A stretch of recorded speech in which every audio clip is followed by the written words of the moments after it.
Hi các bạn, chào mừng các bạn một lần nữa đến kênh Đinh Lăng Food and Horror. Rất cảm ơn các bạn ủng hộ Tân trong thời gian vừa qua ha. Câu chuyện ma của ngày hôm nay á là một câu chuyện bí ẩn của Trung Quốc. Tân không nhớ mình đã nghe câu chuyện này từ đâu, nhưng mà nó khá ấn tượng đối với Tân. Có thể là Tân do một lần đọc sách tìm hiểu hay là nghe một người bạn nào đó đã kể lại thì Tân nhớ rất là kỹ cái chi tiết của câu chuyện này. Câu chuyện này Tân gọi là xác chết trở về. Thì câu chuyện bắt đầu từ một cái ngày đẹp trời ở thành phố tại Trung Quốc. Thì lúc này đây á, mọi người mới phát hiện ra một xác chết nữ đang nằm ở dưới một cái góc kênh chảy ra từ một con sông lớn. Thì mọi người mới gọi cho cảnh sát, người dân Trung Quốc mới gọi cho cảnh sát.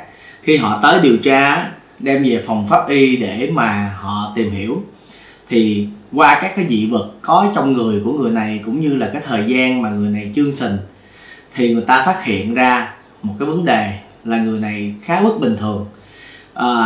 Bất bình thường là như thế nào? Nó có nghĩa là cái xác này nó trôi ngược dòng. Bạn biết là xuôi dòng có nghĩa là dòng sông nó sẽ chảy từ đầu nguồn về cuối nguồn, thì không thể nào mà có một cái xác nó trôi từ cuối nguồn lên ngược đầu nguồn được, đúng không các bạn? Thì đây đúng là một chuyện bí ẩn mà không hiểu lý do tại sao. Các nhà điều tra của Trung Quốc cũng không hiểu tại sao lại có một cái hiện tượng như vậy xảy ra. Và qua sự điều tra của họ thì cái xác này đã bị trôi 6 ngày. Và sau đó họ đã lần theo những cái dị vật, những cái dấu tích ở trong cái cơ thể của cái xác nữ này, thì họ biết là đã được thả ở một nơi rất là xa ở cuối nguồn. Thì cái con sông này nó chảy dài trên cái bản đồ của Trung Quốc. Thì mình nói nôm na cho các bạn dễ hiểu, hoặc là các bạn nào chưa biết về địa lý của Trung Quốc thì mình ví dụ từ những con sông Việt Nam cho bạn dễ hiểu. Thì giống như là cái xác này được bỏ ở Cà Mau mà phát hiện tại thành phố Hồ Chí Minh vậy á. Thì giống như thành phố Hồ Chí Minh là đầu nguồn, nó sẽ chảy về Cà Mau và đổ ra biển. Còn đằng này á, thay vì không đổ ra biển, cái đằng này đi ngược từ Cà Mau lên thành phố Hồ Chí Minh lại, giống như vậy các bạn. Thì qua điều tra á, cái sự ghê rợn ở đây á là cô gái này lại là người của cái vùng đó luôn. Tức có nghĩa là cô gái này vốn dĩ là người của thành phố đó, đã bị người ta giết, và người giết đó đã mang cô gái này đi thật xa để bỏ xác, với mục đích là để cái xác này mất tích và trôi hẳn ra ngoài biển. Nhưng trong quá trình cái người hung thủ giết đó, họ giết cô gái này, họ chạy về bỏ xác nơi đó, họ tưởng là xong rồi, thì họ chạy về lại thành phố Bắc Kinh. Mình nói Bắc Kinh đi cho các bạn dễ nhớ. Chạy về thành phố Bắc Kinh thì đồng thời điểm đó cái xác này nó không bị trôi ra biển mà nó trôi ngược trở về lại Bắc Kinh luôn, là nó song song cùng chiếc xe của hung thủ đi về ngược lại. Mình nói vậy à, đúng là những người mà người ta chết oan là người ta không bao giờ siêu thoát, và người ta muốn tìm ra được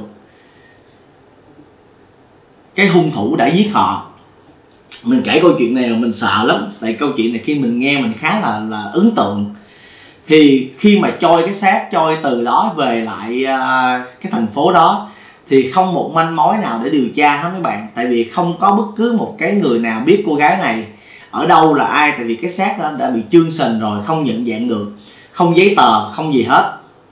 Nhưng có một tình tiết khá bất ngờ là khi về phẫu thuật thì ở trong ngực của cô gái này đã từng làm phẫu thuật ngực, cho nên là bác sĩ lấy ra được một cái túi silicone.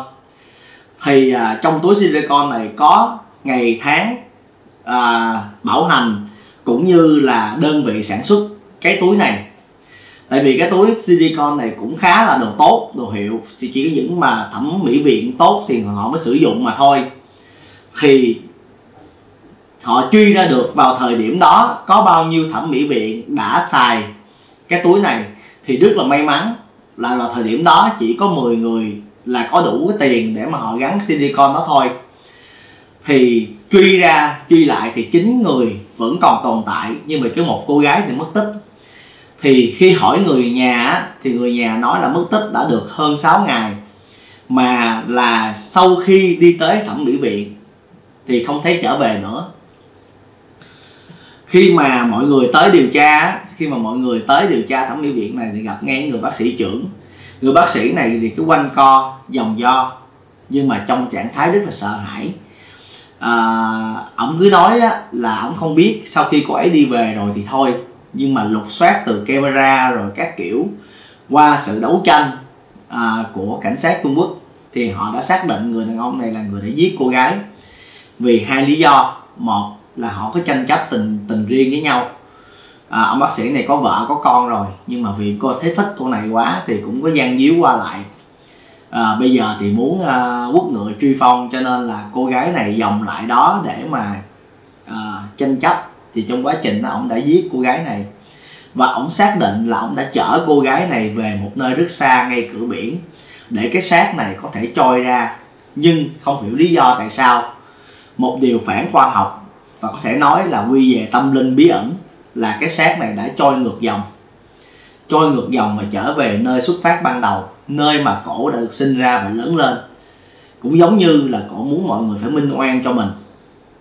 Thì qua câu chuyện này có để lại cho trong lòng của Tân rất là nhiều những cái điều bí ẩn mà Tân không hiểu tại sao nó lại tồn tại trên thế giới này. Có những ngôi nhà mà không hiểu lý do không ai dám mua. Đôi khi tất nhiên có những lời đồn thổi, nhưng nếu như không có những người ta vì ham tiền, tham rẻ, người ta vẫn mua được như thường. Nhưng không hiểu tại sao người ta vô đó ở, người ta cũng thấy những hiện tượng kinh dị. Và lý do đó Tân cũng muốn kể thêm một câu chuyện cho mấy bạn nữa. Và câu chuyện này là ngay nơi Tân ở. Thì vô tình trong một lần đi uống cà phê với những người bạn ở đây trong xóm của Tân, thì Tân mới biết. Tại nào giờ Tân đi làm, Tân không có quan tâm chuyện xung quanh khu vực của mình cho lắm. Thì câu chuyện này xảy ra ở trong ngôi chợ mà nơi Tân ở. Thì có hai chị em, vốn dĩ người chị rất là lo làm ăn, nhưng mà người em thì lại rất là nóng tính, ham chơi, cọc cằn. Thì trong một cái đêm hôm đó, hàng xóm nghe hai chị em cãi cọ rất là lớn đến mức độ đập đồ, mà giống như là họ nghe một cái tiếng thét. Thì họ mới báo công an. Khi mà họ báo công an vào thì người em tỏ ra lấm lét. Và công an hỏi chị đâu thì nói là lúc cãi lộn nhau, giận, người chị bỏ về bên nhà mẹ rồi. Thì công an mới đi ra, công an phường bên mình mới đi ra xong rồi ổng nghĩ sau đó ổng quay ngược trở lại, ổng kêu cho vô nhà để mà khám xét. Nhưng mà khi vô khám xét đi lên tới gác thì người chị nằm chết trong phòng mấy bạn. Và cái câu chuyện này cũng khá nổi tiếng trong cái chợ của mình. Cho đến một hôm một sự việc cũng khá là ghê rợn xảy ra, là cách đó chừng 5-10 căn nhà thì có một cái người hàng xóm của cái gia đình của cô bị giết này nè, đi du lịch hay là đi đâu đó, không biết sự việc này xảy ra. Và ông lại trở về cái căn nhà của ổng vào ban đêm. Khi mà cái ông này ổng về hẻm ổng thấy cô này đứng trước cửa chào ổng, quát ổng. Thì ổng đi ngang ổng cũng chào, nhưng mà ổng không biết chuyện gì xảy ra. Nhưng mà khi ổng vừa chạy qua chút xíu, ổng nhìn lại thì ổng thấy loáng thoáng thôi. Một sự kiện rất là ghê rợn là mặt cô này trong máu me đang nhìn ổng. Thì ổng bất chợt ổng bị loạn tay lái và ổng lạc. Ổng về nhà ổng khựng xe lại, ổng nói ủa sao nhìn cảnh kỳ vậy trời. Ổng không hiểu tại sao lại như vậy. Thì ổng về ổng mới hỏi gia đình của ổng. Thì gia đình ổng mới nói là trời ơi, mày không biết gì hả, con nó bị giết cách đây mấy ngày rồi đó vậy. Thì khi mà kể ra câu chuyện ổng rợn người hết mấy bạn. Hôm nay Tân kể cho các bạn hai câu chuyện này để chứng minh một điều là tâm linh cũng như là mọi chuyện trên đời này đều có nhiều chuyện không thể giải thích được. Rất nhiều câu chuyện không thể giải thích được mà bản thân Tân cũng rất muốn tìm hiểu, nhưng mà không phải lúc nào mình cũng có. Tại vì qua những câu chuyện kể nó không có đã, qua những nhân chứng nhìn thấy chưa đã, cho nên là Tân muốn tìm hiểu thêm, nghe thêm nhiều câu chuyện để chứng minh thật sự thế giới tâm linh có tồn tại. Ngay bản thân Tân cũng đã từng có những sự kiện xảy ra trong đời của mình, Tân sẽ kể hết cho mấy bạn nghe. Bên cạnh đó bản thân Tân hồi lúc mà Tân còn nhỏ đó, Tân đi chơi thì Tân hay về khuya lắm, 2-3 giờ sáng Tân về. Thì kế bên nhà Tân hồi đó có một cái cụ, thì cụ đó thức khuya đó mấy bạn. Hầu như tối nào Tân về Tân thấy cụ cũng thức và cụ đứng ngay trước cửa vậy. Thì khi Tân vô nhà thì bạn hiểu không, nhà Tân ở đây, nhà Tân là bên này, nhà cụ kế bên luôn. Thì Tân vô cửa là cụ đứng kế bên, đứng sát bên Tân luôn, đứng kế bên luôn. Thì Tân rất là quen thuộc với cụ rồi, cụ hiền lành và cụ dễ thương lắm, không có gì hết. Nhưng có một hôm bỗng nhiên cụ mở lời, cụ lên tiếng nói Tân một câu rất kỳ lạ: trong xóm mình có quỷ đó con. Trời ơi, cái câu nói đó làm Tân rất là sợ. Tại vì thật sự ra Tân không hiểu lý do tại sao mà cái lần đó cụ nói như vậy. Nhưng mà để bẵng đi một thời gian á, thì bây giờ cụ đã mất rồi.